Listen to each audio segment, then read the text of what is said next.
At so ito mga bossing, so may i-share muna ako sa inyo o ibabahagi na diskarte namin kapag nagbubutas ng mga bisagra sa mga cabinet.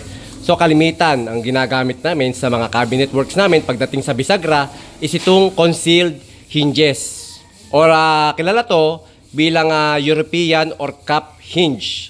So ito marami kasi ang klase ng concealed hinges. Pero ito talaga ang commonly name nito or tawag dito is European or cup hinge. Okay mga bossing? And then itong concealed hinges na hawak ko ay iba't iba ang klase. Meron itong C1, C2, C3.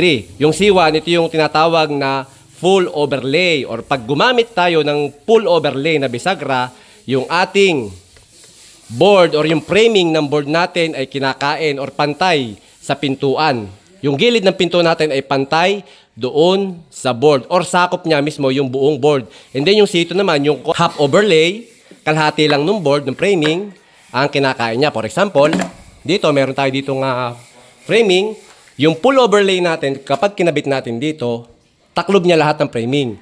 Pag yung C2, yung half overlay, kalahati lang. And then yung C3 naman, yung inset, ay naka-flash sa loob. Flash pantay. Okay, labas ang framing. And then ito mga bossing, ay soft close. Hydraulic or soft close. So kasi meron ito mga ordinary na hindi siya soft close. Pag sinarado yung pinto is lumalagabag. So ito, dahan-dahan ng pagsarado. And then ang ibabahagi ko sa inyo mga bossing is yung pagbubutas nito or pagsusukat. Kasi kalimitan mga boss, yung ating mga beginners ay nahihirapan magsukat. So kaya naman, ito na yung solusyon. So kailangan nating bumili or gumagamit na kami ng jig. Ayan. So kita nyo, ito yung European or cup hinge jig or concealed hinges jig. So ito, hindi na natin kailangang magsukat. Ang gagawin lang natin, ang susukatin na lang natin ay kung saan yung location ng bisagra na hindi siya tatama sa mga framing at sa mga partition ng cabinet. So yun na lang yung susukatin natin. Pero yung distance niya from edge or sa gilid, hindi natin kailangang magsukat. Dahil ito ay saktong-sakto na. Ayan. So kita nyo, meron siyang stopper mga bossing. Ito.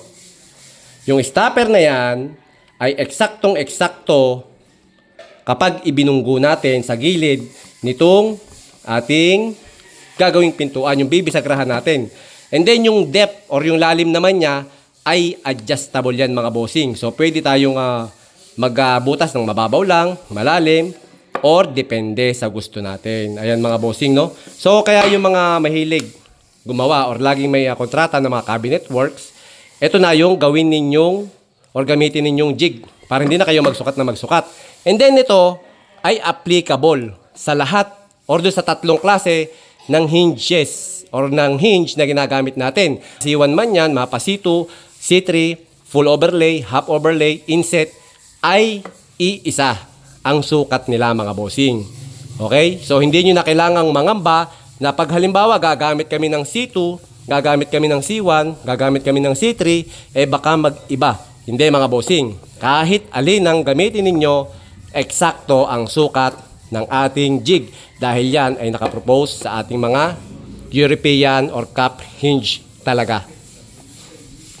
Ang kagandahan pati mga bossing kapag gumagamit tayo ng mga ganitong tools, napapabilis yung ating trabaho. So hindi lang accuracy yung ating nakukuha dito, kundi pagdating sa workmanship, mabilis yung paggagawa. So hindi katulad ng sukat-sukat and then gagamit tayo ng holso na walang jig. Minsan dumadaples, nawawala sa butas, nawawala sa sukat yung butas ng ating pinaka bibisagrahan. Hindi katulad nitong may jig na ganyan, stable lang yung butas niya. Hindi siya nawawala sa pwesto.